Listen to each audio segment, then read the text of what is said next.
Hello les amis, j'espère que vous allez bien. Avant de commencer l'histoire d'aujourd'hui, je tiens à m'excuser de l'absence, mais j'ai eu un petit souci avec mon logiciel pour le montage. Donc j'ai préparé mes scripts pour mes prochaines vidéos pour ce mois-ci, pour le mois prochain. Donc vraiment désolée de mon absence. Aujourd'hui, je vais vous parler d'une affaire qu'une abonnée m'a demandé.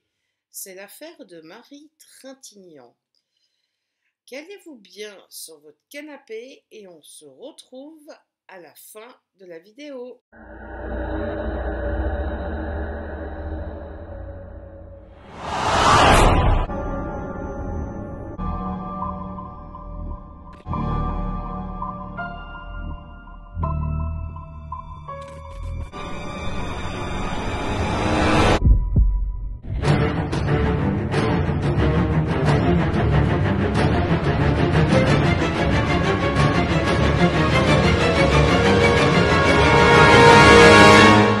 Marie Trintignant est née le 21 janvier 1962 à Boulogne-Billancourt.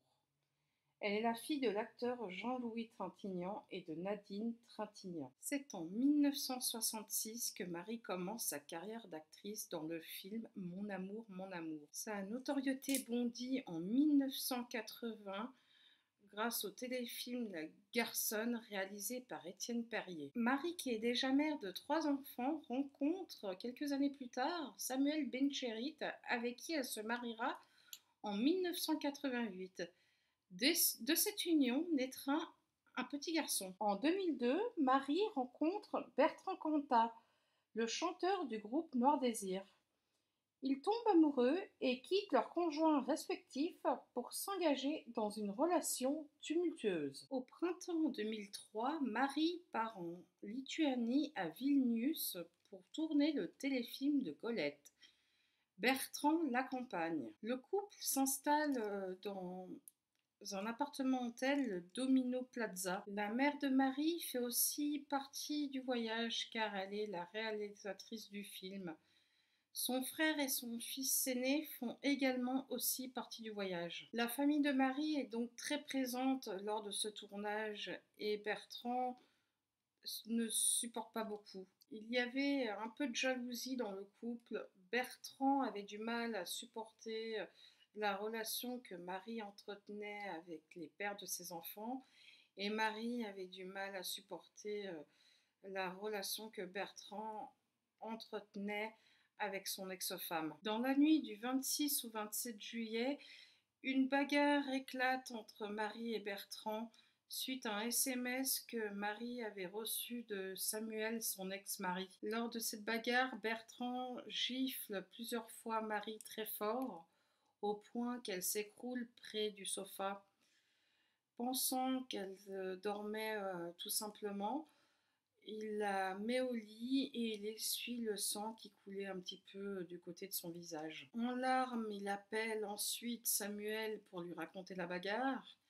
Et un peu plus tard, il appelle le frère de Marie, Vincent, qui arrive aussitôt à l'hôtel sans voir l'état de sa sœur et sans voir le sang qui coulait de sa bouche. Et donc, il ne mesure pas la gravité de la situation. Et à plusieurs reprises, Bertrand le dissuade d'appeler un médecin. C'est seulement vers 7h15 du matin que Vincent, voyant que sa sœur ne réagit pas et voyant que du sang coule de sa bouche, qu'il appelle les secours. Marie est admise à l'hôpital dans un coma profond. Les chirurgiens l'opèrent 2 fois pour essayer de décompresser le cerveau, mais sans succès. Le 31 juillet, elle est rapatriée en France en état de mort cérébrale dû à un œdème. Le vendredi 1er août, Marie décède à l'hôpital Neuilly-sur-Seine à Paris. Suite à cela, Bertrand Cantat a été condamné à 8 ans de prison pour violence ayant entraîné la mort sans vouloir la donner. Il a été libéré en 2010 et a toujours regretté ce qu'il a fait.